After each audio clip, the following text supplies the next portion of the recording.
సీతారాముల కళ్యాణానికి భద్రాద్రి ఆలయం ముస్తాబైంది. సిరిసిల్లకు చెందిన చేనేత కార్మికుడు సీతమ్మకు ఓ పట్టు చీరను మగ్గంపై నేశాడు.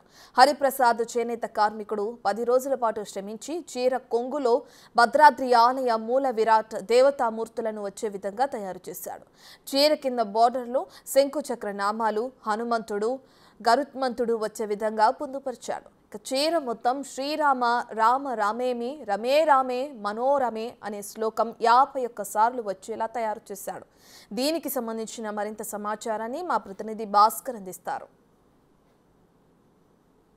శ్రీరామనవమి దగ్గర పడుతుందంటేనే చాలా వరకు భక్తులు తమకు ఇష్టదైవమైనటువంటి జగదాభిరాముని సంబంధించి ప్రత్యేకంగా ఒకవైపు గోటి తరమరాలు కావచ్చు, మరోవైపున ప్రత్యేక పట్టు వస్త్రాలు కావచ్చు, లేదా చేనేత కార్మికులు అయితే మాత్రం వారు ఒక సంవత్సరంలో చేసే పనిని కొన్ని రోజుల పాటు పక్కన పెట్టి తమకు ఇష్టదైవమైనటువంటి శ్రీ సీతారామచంద్ర స్వామికి సంబంధించినటువంటి పట్టు వస్త్రాలను కూడా సమర్పించుకునే విధంగా భక్తులు తమకు ఇష్టదైవమైన దేవునికి సమర్పించుకుంటూ అక్కడి నుంచి తీసుకొచ్చి ఇక్కడ ఈ లోక కళ్యాణం ఎక్కడైతే జరుగుతుందో భద్రాచలం పట్టణంలో గోదావరి నది ఒడ్డున జరుగుతున్నటువంటి మిథిలి స్టేడియం సమీపంలోనే ఇవి పట్టు వస్త్రాలు సమర్పించుకునేందుకు కూడా భక్తులు చాలా వరకు కూడా ముందుకు వస్తున్న నేపథ్యం. దీనికి సంబంధించి చాలా వరకు అంటే సిరిసిల్ల ప్రాంతానికి చెందినటువంటి ఓ చేనేత కార్మికుడు మొత్తానికి తనకు ఇష్టమైనటువంటి జగదాభిరాముని యొక్క తన యొక్క స్వహస్తాలతోటి ఒక మొత్తానికైతే ఒక పట్టు వస్త్రాలతో వాటిని ఆయన యొక్క ఆయన రూపం వచ్చే విధంగా ప్రత్యేకంగా కొన్ని నెలల పాటు శ్రమించి ప్రత్యేకంగా ఒక పట్టు వస్త్రాలతో తయారు చేసిన నేపథ్యం. దీనికి సంబంధించి మనతో పాటు ఇప్పుడు ఈ చేనేత కార్మికులను మనం మాట్లాడి చూద్దాం. చంద్ర, మీరు చెప్పండి, మీరు ఎక్కడి నుంచి వచ్చారు?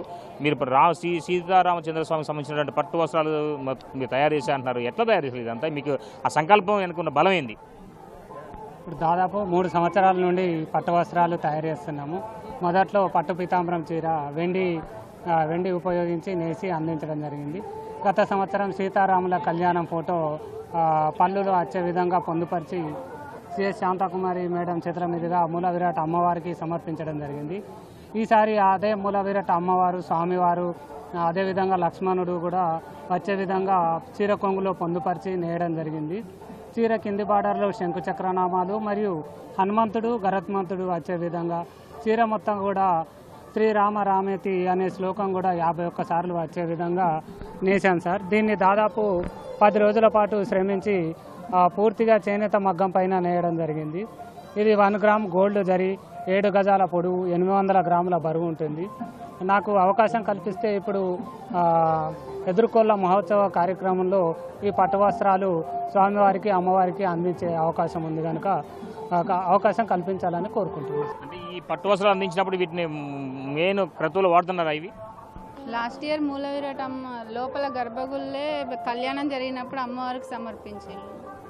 సో మొత్తంగా చూసుకోవచ్చు. ఇదిలా ఉంటే మరోవైపున మరి కాసేపట్లో ప్రారంభం కానటువంటి ఎదుర్కోల ఉత్సవాలకు సంబంధించి మిథిలి స్టేడియం, అదేవిధంగా మన ఇక రామాలయం సమీపంలో అంటే పక్కనే ఉన్నటువంటి ఉత్తర దూరదర్శన సమీపంలో మధ్యలో ఉన్నటువంటి ఒక ప్రాంగణంలోనే ఇక్కడ ఎదుర్కోలు కార్యక్రమం జరుగుతూ ఉంది. ఒకవైపున వచ్చేసి రాములు వారి వంశానికి సంబంధించినటువంటి వారు ఒకవైపున, మరోవైపున సీతాదేవికి సంబంధించినటువంటి వారు అంటే వారి తరపు నుంచి మరొక పురోహితులు మొత్తం కూడా అంటే వేద పండితులు మొత్తం కూడా ఇరువురు ఒక కుటుంబ సభ్యులు కలిసి రాముడు ఒక వంశం గొప్పదని అంటే కాదు, సీతమ్మదేవి గొప్ప వంశం అనుకుంటూ వారు ఇరువురు కూడా కాసేపు అక్కడ ఎదుర్కోలు కార్యక్రమాన్ని గొప్పగా ఒక రసవత్తమైనటువంటి ఒక ఆధ్యాత్మికమైనటువంటి ఉట్టిపడే విధంగా కార్యక్రమాన్ని క్రతువును మ్యాక్సిమం అంటే వేద పండితుల నడుమ ఇవన్నీ కొనసాగిస్తున్న పద్ధతి ఉంది. మరోవైపు దీనికి సంబంధించి ఇప్పటికీ మనం చూసుకోవచ్చు చాలా వరకు కూడా ఇక్కడే మరి కాసేపట్లో ప్రారంభం కానున్నటువంటి ఈ యొక్క ఎదుర్కోలు కార్యక్రమానికి మాత్రం అంతా కూడా సర్వం సిద్ధం చేశారు ఆలయ అధికారులు. మరోవైపున దీనికి సంబంధించి భక్తులు కూడా ఇప్పటికే వివిధ ప్రాంతాల నుంచి కూడా ఈ యొక్క ఆలయానికి చేరుకున్న నేపథ్యం అయితే ఉంది. ఒకవైపున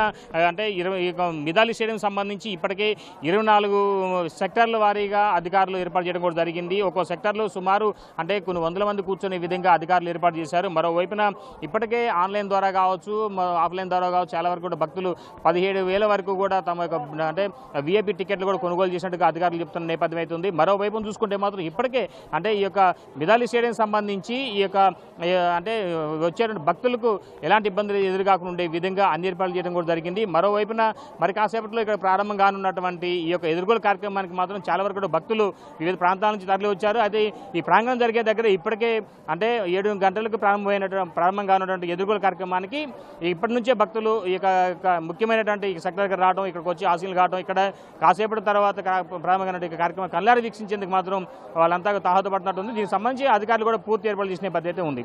ఇది కొంత తాజా పరిస్థితి. సంపత్తో భాస్కర్, బిగ్ టీవీ, భద్రాచలం.